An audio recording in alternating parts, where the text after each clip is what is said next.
Il fête ses 60 ans d'existence dans les comic books, il est à l'affiche de sa 4e aventure solo au cinéma et il est le roi pour faire parler la foudre. Voici 7 choses à savoir sur Thor.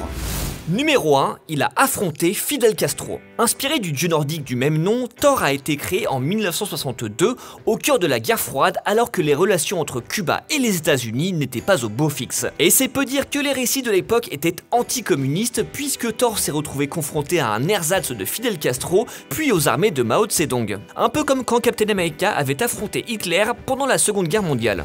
Numéro 2, il a failli être incarné par son frère. Parmi les candidats pour le rôle de Thor se trouvait un certain Tom Hiddleston. Et oui, le futur interprète de Loki. Des images de ses essais sont visibles en ligne et l'acteur n'est pas vexé d'avoir raté le rôle du héros car il avoue lui-même qu'il n'était pas à la hauteur. I think we can all agree that they cast the right actor. Et heureusement quelque part, sans quoi on aurait peut-être raté l'un des meilleurs méchants du Marvel Cinematic Universe. Je suis Loki. Numéro 3, il a failli recevoir le prix du meilleur acteur torse nu. C'était l'une des catégories des MTV Movie Awards, le prix de la meilleure performance torse nu dans un film, histoire de prouver que les costumes ne font pas tout au cinéma.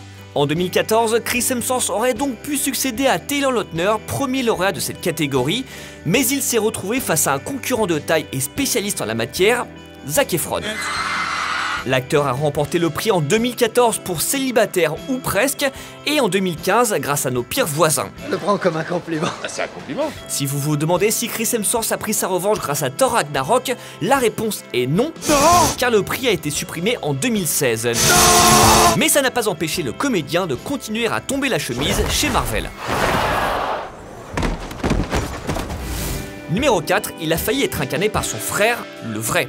Oui, on parle ce coup-ci de son vrai frère, pas de Loki. C'est mon petit frère. Car il y a eu beaucoup de prétendants pour le rôle de Thor. Parmi eux, Daniel Craig, qui a refusé à cause de son emploi du temps sur James Bond, mais surtout Liam Hemsworth, le petit frère de Chris, qui a bien failli obtenir le rôle puisqu'il est devenu le favori de Marvel et du réalisateur Kenneth Branagh lorsque Chris a raté son audition. Mais tout a changé grâce à Joss Whedon. Le futur réalisateur d'Avengers a eu un coup de foudre pour Chris sur le tournage de La cabane dans les bois qu'il produisait et il a réussi à convaincre Marvel de lui donner une seconde chance. La suite appartient à l'histoire et la saga Thor reste une affaire de famille jusqu'au bout puisque Luke Hemsworth, le grand frère de Chris, apparaît dans Ragnarok et Love and Thunder.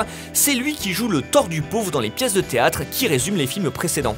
Numéro 5, un projet de film signé Sam Raimi. Avant de s'attaquer à Spider-Man et à Doctor Strange, Sam Raimi avait des vues sur Thor. Au début des années 90, il fait donc équipe avec Stan Lee pour aller démarcher les studios qui leur claquent tous la porte au nez. On imagine qu'ils doivent s'en mordre les doigts aujourd'hui même si cela aurait parasité les futurs plans du Marvel Cinematic Universe. Si le film Thor de Sam Raimi avait vu le jour, les droits auraient en effet appartenu au studio qui l'aurait produit et Kevin Feige n'aurait pas pu l'utiliser dans sa phase 1. Jusqu'à ce que Disney les rachète, évidemment. Numéro 6, une chanson symbolique. Dans le titre Thor Ragnarok, il y a rock.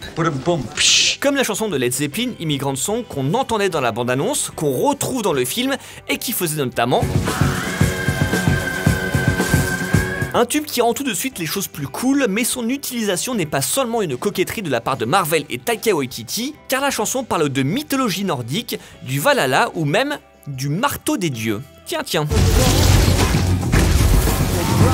Numéro 7, de l'amour, du tonnerre et des enfants. On vous le disait plus tôt, la saga Thor est une histoire de famille à tous les niveaux, mais c'est encore plus vrai dans Love and Thunder, puisqu'on y croise les enfants de Chris Hemsworth, Natalie Portman, Christian Bale et Taika Waititi. Pour faire simple et sans spoiler, vous aurez du mal à les rater puisque ce sont les petits Asgardiens que l'on aperçoit à plusieurs reprises dans l'histoire. Enfin, pas tous, car l'un des fils de Chris Hemsworth incarne le jeune Thor que l'on aperçoit dans la première bande-annonce, juste là, voilà, et sa fille joue un rôle un peu plus important qu'on ne spoilera pas non plus parce qu'on est sympa, mais disons qu'on pourrait la revoir dans un prochain épisode. Voilà, c'est tout pour cette semaine, on se retrouve très vite pour d'autres infos liées au cinéma et à la pop culture dans le Marvel Cinematic Universe ou non. D'ici là, n'oubliez pas que grâce à Chris Hemsworth et Taika Waititi, on aime avoir Thor au cinéma. Ouais. Allez, salut. Voilà l'adieu asgardien. Le nœud de serpent qui te prend en traître. T'aimes vraiment faire durer le plaisir. Et on termine par le classique asgardien à un seul doigt.